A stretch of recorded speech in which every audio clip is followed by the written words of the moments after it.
Hey lovelies, welcome to Reviews and Recaps. So today I'm going to be doing a review and a recap of Ready to Love episode 3 of the new season, Miami. Let's get into it. So the first scene starts with in the ladies' lounge, and so Tommy's basically telling the ladies this time, you need to take the men out and have conversations with them, share something about yourself that you would not normally share this early in a journey. And I was like, okay. I'm just like, okay, this should be interesting. I think this is where people are meant to be sharing their secrets. I'm just like, this should be interesting. So Mercedes and Suan basically decided to take Blake and Mark Anthony out to a Kang class or something like that. I don't even know what it is. But anyways, they'll practically be hopping. It's like a fitness class, right? So the guys got there, they were thinking, what is this? And so Blake was basically talking about the girls and their shoes and how ridiculous the shoes looked. I'm like, Blake, for once, I completely agree with you. But anyway, they were over there just upping and doing their little 2 steps. And I was like, okay, cool. If you guys like it, sure. But Mercedes and Suan looked really good though. Like Mercedes, that set was banging. She definitely chose the right outfit. So Mercedes and Mark Anthony decided to go over to the other side to have a one-on-one conversation. And so Mercedes was trying to get to know him and was basically saying to Mark Anthony, like, sure, let me know, like, tell me more about you. And so Mark Anthony basically started by saying, he's nice, he's good looking. I'm like, honey, if you don't stop playing. Anyway, he stopped playing. I was like, bad joke, but whatever. Mark is cute, so whatever. We'll give him a little pass on that one. So he started to express to her that, he moved around a lot as a kid. He grew up, just basically very chaotic. And so now he's stable. Now he appreciates the value of being stable. So then over on the other side, Blake is having a little chit chat with Suan. So he's like, oh, I feel like you're on the other side. You're too far away. Come closer. And so she opts and moves closer to meet him. And he's like, act like we've met before, like maybe once or twice, like move closer. So she moves over, scoots over. So then he starts a conversation. He's asking her, how do you like the class? She's like, it's really intense. And then he's like, well, you looked really good doing it. I'm like, okay. She did look really good doing it, yes. But I don't know. There's something about him that just comes across as pretentious. I don't know if it's just me. Let me know in the comment section below if you think it's just me. So then they're talking about the workout class and how intense it was. And so he's like, I need to give you a nickname. So like when I give you the nickname and when you hear the nickname, you just know like it's time we exit stage left. And so they're like kicking about it. He gives her the nickname Susu. Now, don't get me wrong. Some people might look at that and think it's cute. But to me, it also gives the impression that it's almost like a controlling vibe. Because in my opinion, why not just say, oh, babe, I'm tired. Can we head out? Or, are you ready to go? Or do you want me to wait for you on the corner? Why do you have to give me a nickname so that you can call me and then be like, let's go? It's very much giving controlling vibes, which I don't like. It's almost like when people look at you and they feel like you should know what they're talking about. Like, let's go. Must I tell you this? It's very much giving controlling. Let me know if you guys agree with me or disagree with me in the comment section below. But I personally think it's very much given I'm controlling. I have to be able to tell you when it's time to leave. I don't like that at all. But she thought it was cute. So over on the other side, it looks like Mark Anthony and Mercedes were really connecting. They were giving each other the googly eyes. It's clear that they have chemistry between them. There's definitely something genuinely there. I feel like they're the only ones so far that I've seen that there was some attraction there. It's like ooh. They are so cute. I actually hope they end up together and are a good fit for each other. But that is still to be determined because I haven't seen enough of their personalities to know. And then he's like, come here. I'm like, okay. Like, it's the way he said it. It wasn't too pushy like Blake does his thing. But it was very confident. It was reassuring. It felt safe. All that stuff. I think, Blake, you need to take notes. You see, Mark Anthony gives me confident vibes. Blake gives me arrogant vibes, gives me controlling vibes. So then Suan is like, are you thinking that you've seen your future somewhere? I'm like, girl, why ask this question? Like, can we just like focus on getting to know each other? Like, why you gotta know if he okay. Anyways, they start talking about that. So he's like, he's seen a lot of potentials and stuff. I'm like, okay. So now we're talking about other people on the show. And so then he starts talking about how he doesn't need a fairy tale. He's been married, he's been divorced, he's had children. And so that's not really what he's looking for. And I'm like, okay. So in my opinion, like he just very much gives, I don't want to be here. So just go. I don't like when they do that. It's like, if you don't want to be here, then don't be here. Leave so that someone else can come in and take your space. So he's like, for him, all it takes is basically attraction rather, compatibility and intelligence. I'm like, okay, whatever. So in Suran's confessional, she's like, I can tell that, Blake is listening and we're warming up to each other a little bit more and more. I'm like, girl, I don't know why you're trying to force this connection. There is nothing there. This man does not look interested. The conversation between you guys is boring in caps lock. Like, what is, just let it go, sis. So over on the other side, Cynthia is going on a date with Andre and his little curly strand. So Cynthia basically took Andre painting. And so they start having a chat. So she's like, you're making me blush, stop. And then he's like, I haven't even done anything. I haven't even started. And so he's like teasing her about it and asking her like, what does that even mean, for a beautiful lady like her to be blushing? And she's like, well, that means like there is a little bit of a chance and whatnot to be kiki about that. So then she's like, so what are you looking for in a woman? And then he's like, companionship. That's the first thing. And then he's like, compatible. And then he's like, I like a womanly woman. I'm like, okay. And so she's like, oh, feminine. And then she decides to ask him. So she's like, what if you encounter a woman who is not so soft and trying to imitate how she speaks just because of what she has been through in life? Would you be patient enough to teach her? I'm like, okay, so he must now teach you how to be soft. Okay. Alrighty. And then, of course, he's like, yeah, of course, he would. So she talks about it being a defense mechanism so she can weed out the crap. And she needs a guy to basically be patient with her and see beyond the shield.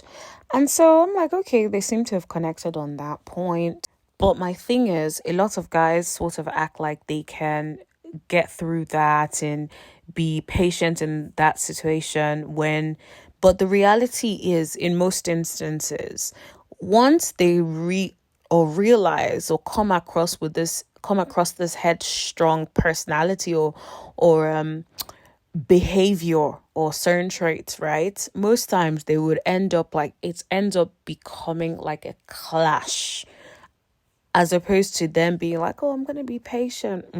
I guess we'll see. So then he asked her, how receptive are you in a relationship? And then she's like, I'm very receptive because I haven't been receptive previously. And so basically she's just saying like, she's receptive now. She wasn't receptive in the past. And that caused her to miss out on certain opportunities. And so she got vulnerable and was crying. And he was there. And he also promised to never use that vulnerability against her, which I thought was actually sweet. And also, he basically put his arm out for her to like dab her tears on his arm. And I thought, do you know what? That was kind of cute. Whilst I don't know where your arm has been, it's a nice gesture. So 2 points for Andre and his little curl.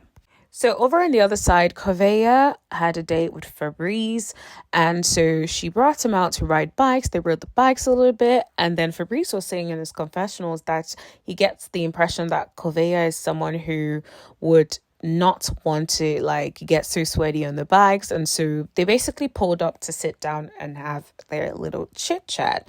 So Kovea starts asking him about his business, and then he's like, he had a business for 10 years and then sold the business. And so then she was basically then saying, oh, wow, is that a trick? Like, is that a trap? And then she was like, so when she got asked what kind of man she wants, she's like, maybe someone who has had a business and then sold the business. And then she's like, oh, not just because of financial. And before she could finish, Fabrics, aka Fabrice, aka Frabletter, whatever you're gonna call him, proceeds to interrupt her and say, that doesn't even matter. He just basically interrupted her and did not let her finish. And okay, there are two things there. First, I did not like how he interrupted her because she should be allowed to express what she wants to express. Him cutting her off is not acceptable. However, what I have noticed in terms of like men, a lot of men that get it like that financially, they don't mind if the woman is a little sprinkle of gold digger, or if she wants a particular man that is financially stable or wealthy. Wealthy guys don't mind. They have no issues with that. If anything, they're like, yeah, of course, spend the money. But the ones that are broke are the ones that hate when women want wealthy men, for example. They're because they know they don't got it like that. If you ain't broke, you ain't gonna have no issues with that. Anyways, Fabletta, whatever, did not let her speak, okay? And then said to her, don't worry about the things you tell me. If I looked like you, I'd be exactly like you. I'm like what exactly? Let this girl speak. Like, don't be telling someone about them when you've only known them for 5 seconds.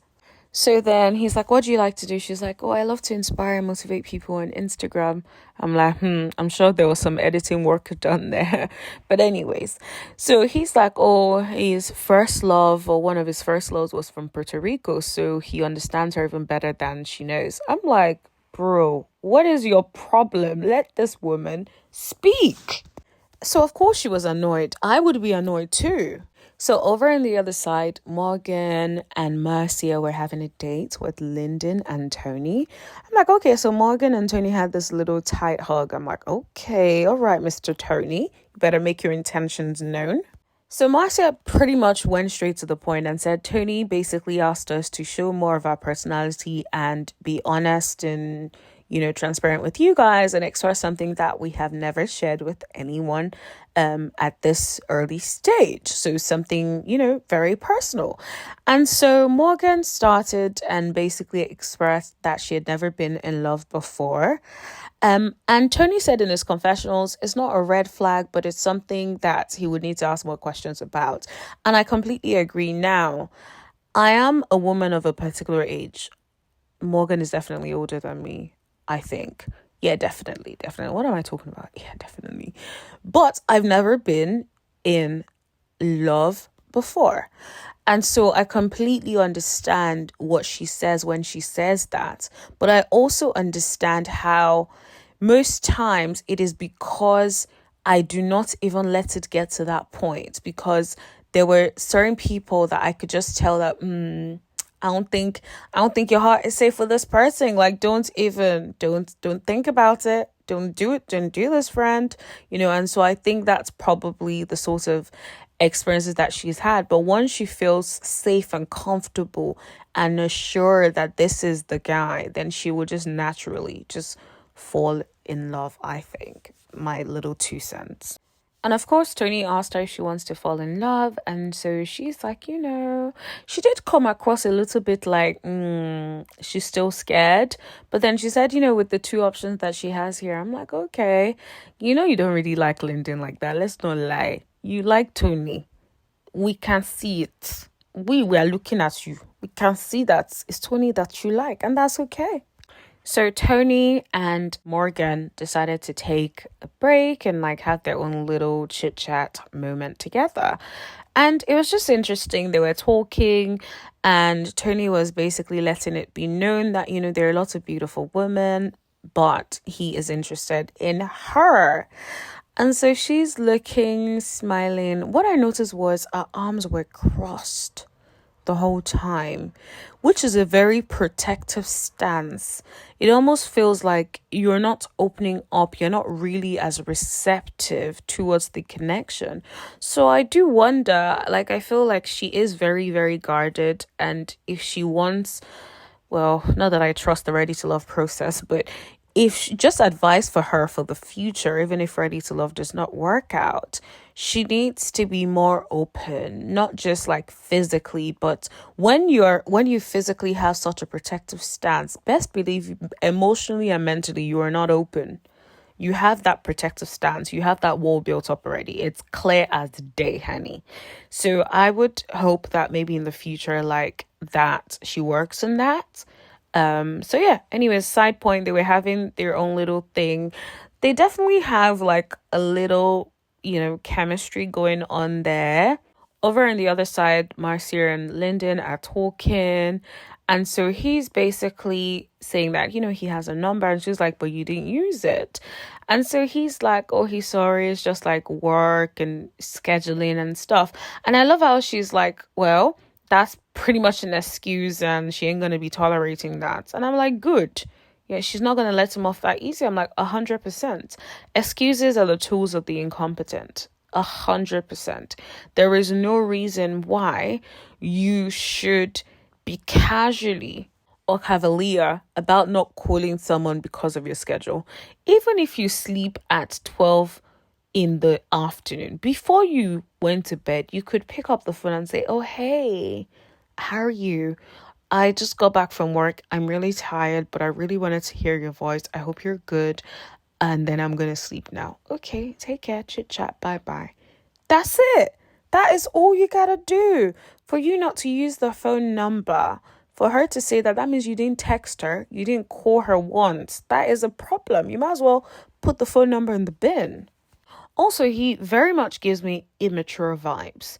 Anyway, so she's talking to him, they're having a chat and whatnot. So she's attracted to him. And so he's like, okay. And then she's like, I just want you to like relax and everything and stuff. And so she's like, don't mess and don't miss this opportunity, right? And, basically to show what he's about. And then this idiot says, can I just take the opportunity? And then tries to kiss her. I'm like, bro, this is the wrongest time. Like, are you okay? Are you 10?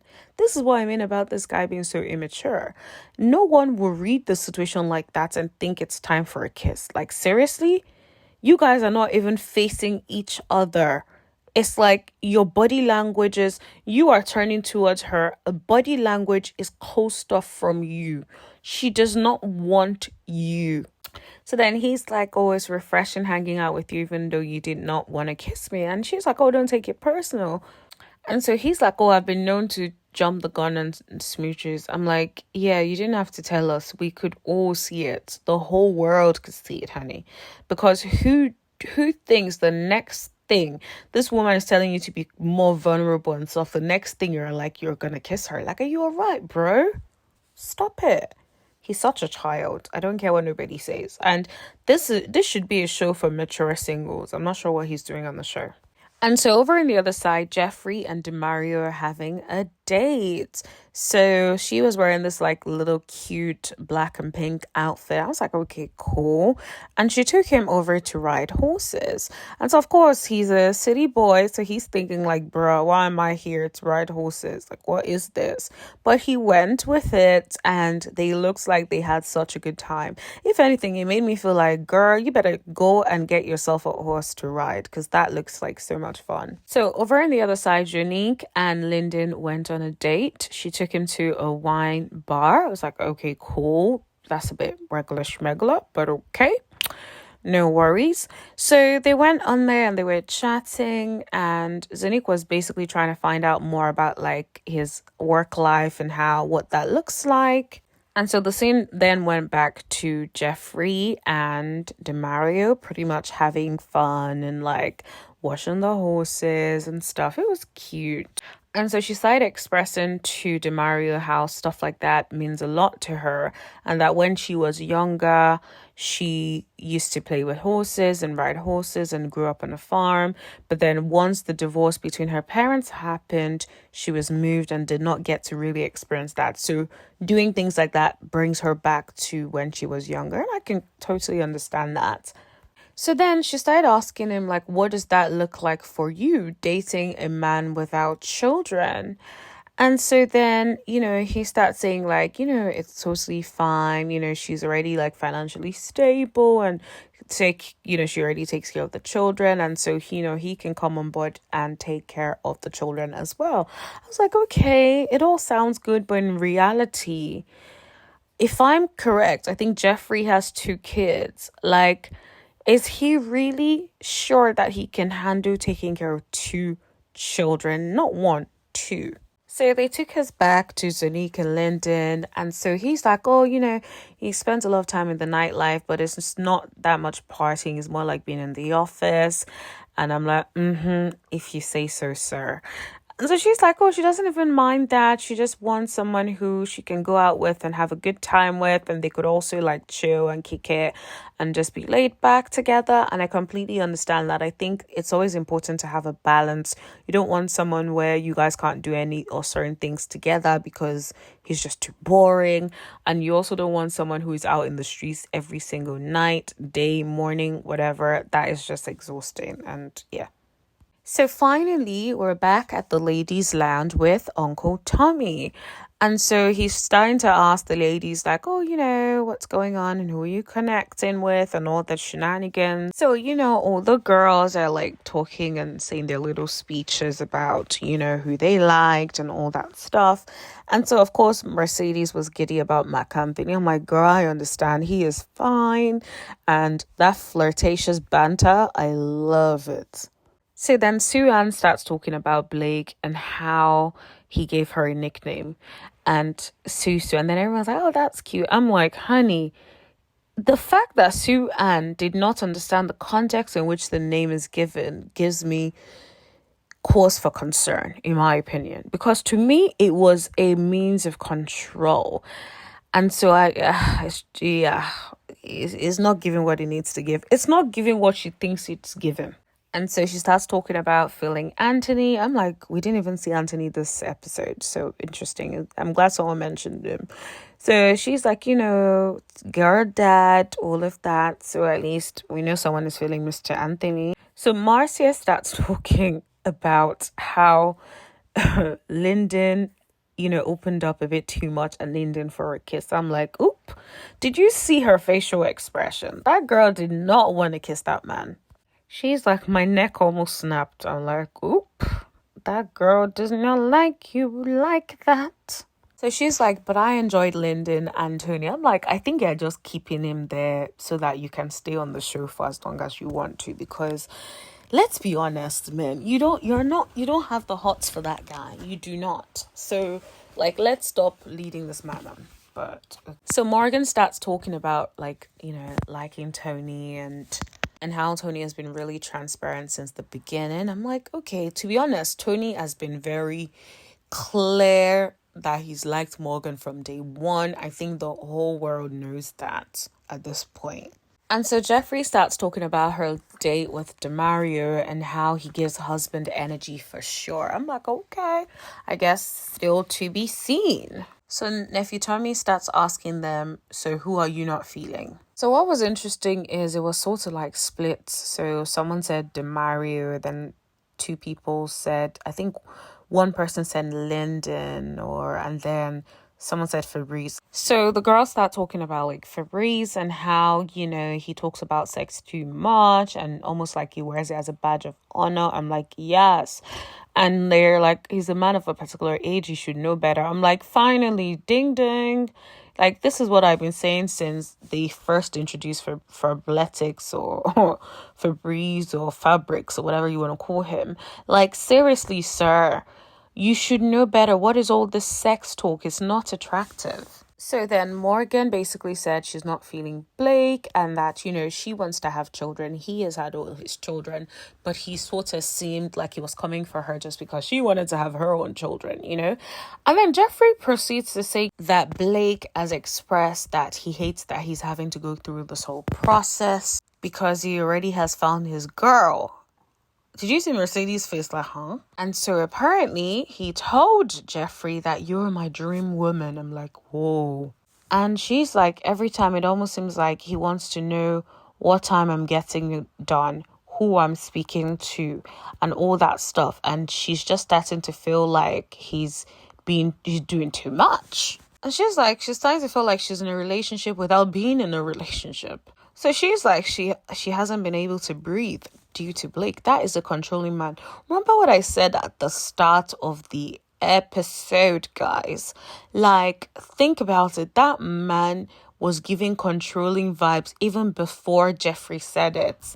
Like, people that don't notice that, like, I don't know how to help you, man. Seriously. So then Marcia basically took Fabrice out.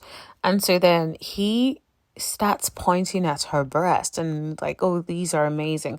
Like, bro, they need to get this man off the show like ASAP. It's annoying. And so she's like, no, don't do that. Now I feel like I have to cover myself. And I'm like, exactly. Like, it makes people uncomfortable. Like, why are you going to be out pointing at her breast? Like, you literally sat down like 5 seconds ago. This man annoys me. He needs to get off the show. So then he's like, I'm just admiring the view. Don't do that. You wore it for a reason, didn't you? And she's like, I just like to look nice.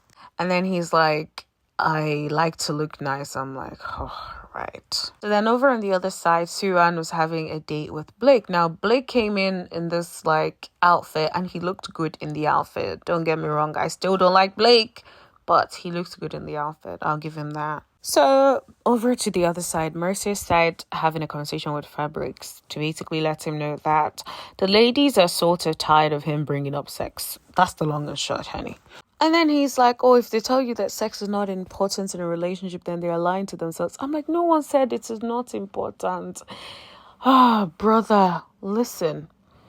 Nobody said it's not important. The problem is that you keep bringing it up in every conversation. Like 5 minutes ago, you were pointing at this girl's breast, talking about they look nice. Really? Like, sir, you have a problem. And so then he's like, oh, it's a lack of maturity. I'm like, bruh, a lack of maturity that they don't want to hear you talk about sex all the time, that they want to get to know you, that they're uncomfortable because you keep bringing sex every single opportunity that you get. Like, sir, stop it. So then over on the other side, Sue-Ann started talking to Blake and was saying that his name came up a lot at the ladies' lounge. A lot of the women thought that he was combative, and that Jeffrey even said that he does not like the process. And you should have seen Blake's face when he said that. He was looking like, why would Jeffrey tell you all that? So Jeffrey is going to get it from Blake. I can feel it. So then Sue-Ann is like, have you chosen Jeffrey? And he's like, no, I haven't chosen Jeffrey. And then he's like, oh, he's had conversations with Jeffrey. And then Sue-Ann puts it in that Jeffrey has also said that you are very controlling. Did you guys see this guy's face? He looks like, what? How dare her? It wasn't given, I'm not controlling. It was very much given, how dare her say that I am? How dare her expose me? Like, guys, if Jeffrey is here, someone protect Jeffrey from that man. He's very much given controlling, abusive vibes. I don't care what nobody says. And you know what was interesting? His response to that was very interesting. He's like, that's one of the things that was concerning to me going through this. I'm like, And he's like, the goal was not to have this conversation that we're having right now. I'm like, so are you controlling or are you not controlling? Like, So she's like, did you anticipate this? And he's like, no, I saw the opportunity for this to happen. Which lets me know it is not the first time this man has been called controlling, because he is. Then he ends it with like, most people expect a certain approach from men and I just don't provide that. Honey, you are controlling. Like, just call it what it is, honey. Just say it. So over on the other side, Marcia basically told Fabrice, whatever, that he was not ready to love. And I'm like, okay. He's like, well, in his confessional, it was a bit hypocritical. I'm like, hypocritical that what? Like, but then one thing he did say was like, he feels like it might be a cultural thing. And perhaps, maybe wherever he's from, people are very, very open and very vocal, and people lead with that sexual thing. But then over on this side of the world, it's not that way. So it could be that as well. So since Flabetics saw Fabrice ended up leaving, Lake remained on the show. Now, Suan was like, oh, she's glad that he didn't leave and he's not going anywhere. I'm like, girl, you're very much given desperate energy, and I don't understand why. This man, even you, she said she sees uncertainty in his eyes. Then let that be the guide. Like, how about you're like, okay, this ain't him. Like, move on and try to foster other connections. Yeah, I just didn't get that. Anyway, that's the end of the episode. Let me know what you guys think of this episode in the comment section below. Please give this video a thumbs up so other people can find it. And if you still have not subscribed, please subscribe and tap that bell for notifications so you know every single time that I post. And I will see you later. Bye.